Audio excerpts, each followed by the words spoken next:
Everyone, welcome to Big Small Talk. I'm JT. So what's happening in Afghanistan is turning out to be not just a tragedy, but also a full-on display of pure evil.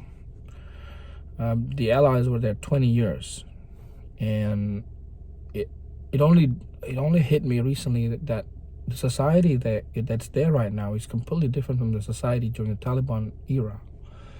And it feels to me, because I'm old enough, and it feels to me like the war hadn't been that long, but this was the longest military engagement of the United States, and by extension all the other allied countries have been in history, basically. And that guy that died, that fell off a plane trying to escape the country, he was a soccer star. He was only 19 years old. He hadn't even been born when the Taliban was defeated, and when the Allies brought the country to a form of democracy. So it's a completely different place. I can understand it's very, very scary for a lot of people. For example, the first female mayor of one of the cities in Afghanistan, as one of the female superstars, it's a completely different society. Now the Taliban wants to bring back the old ways. They're trying to put on a more positive face, and unfortunately, all of the woke people, in the American Biden administration, are buying it. They're actually relying on the Taliban to be nice to their own people and be nice to Americans who are still there. At the moment, there are still thousands and thousands of Americans left there, and this brings me to what I want to talk about this time, which is how this whole crisis has laid bare and has torn open the mask from the face of woke cultural Marxism. You're saying, hey JT, how could you be talking about this and using this tragedy to make a political and ideological statement? But the situation itself, this situation itself, was the catalyst for the situation was a political action. There was a political undertone and an ideological undertone to this whole event that started it. Okay, now the Americans were always going to pull out of Afghanistan, and if the Americans pull out, the other Western countries are probably not going to be far behind.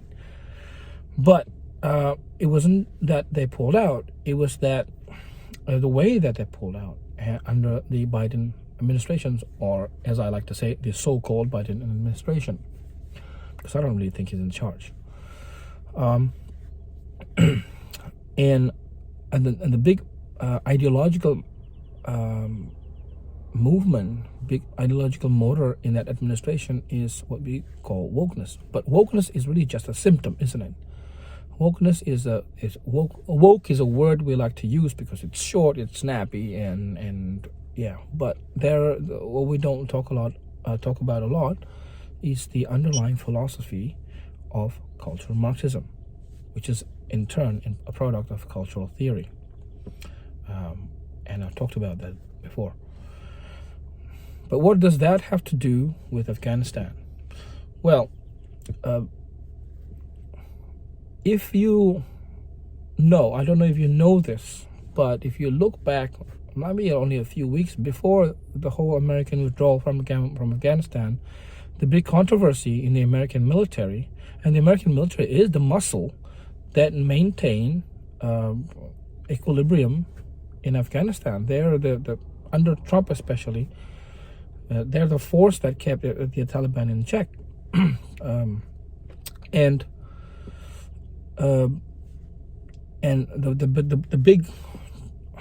the big controversy in the American military was actually over wokeness. The utterly useless General Milley, who was in charge of was the Joint Chiefs of Staff. He he was talking about, oh, I want to understand white rage, and that's why I'm reading about white rage and that kind of thing. This is all woke talking points. This is all leftist talking points. Okay, I'm not saying he's a socialist, but I'm saying he's certainly getting a lot of input from the thoughts of cultural Marxists, and that was what the Pentagon was occupied with, along with the rest of the Biden administration. And now this happened in Afghanistan, and what happened in Afghanistan has completely laid bare all the pretenses. Now that people are actually faced with real oppression, the oppression under the heels of the Taliban of their own people, now that they see real evil, now that they see real cruelty, people are starting to understand and compare. Now this is not justifying, this is not saying that there was no evil, there is no injustice, or there is no racism or anything like that. You already know that, I don't have to say that. But what I am saying is that in the face of real evil, you start to see that maybe some of the things that cultural Marxists have, some of the oppressions that cultural Marxists have pinned onto Western democracies are maybe not as real as they might have claimed to be, and but instead a product of their narrative, of the cultural Marxist narrative. And one thing that this has also made me realize, or reinforce in my mind, is that cultural Marxism and wokeness is, in fact, a luxury of the Western world. And this luxury, ironically, has been enabled up to this point by the Western world's Judeo-Christian worldview, Judeo-Christian foundation, which is really ironic because cultural Marxism wants to do away with Judeo-Christian values and replace it with a different worldview that is based on cultural Marxism, on critical theory. But if you think about it, the way that they're pushing this, the way that they are pitting people against people, where they're claiming that, these groups are the oppressed group. In other countries and other societies, it doesn't matter that they're oppressed. There will be no concerted sympathy for them. What I'm trying to say is, while cultural Marxism seeks to replace Judeo-Christian values, they only have their cultural power, their social capital, from being in a culture or a society with Judeo-Christian values. There's a reason. It's not a coincidence that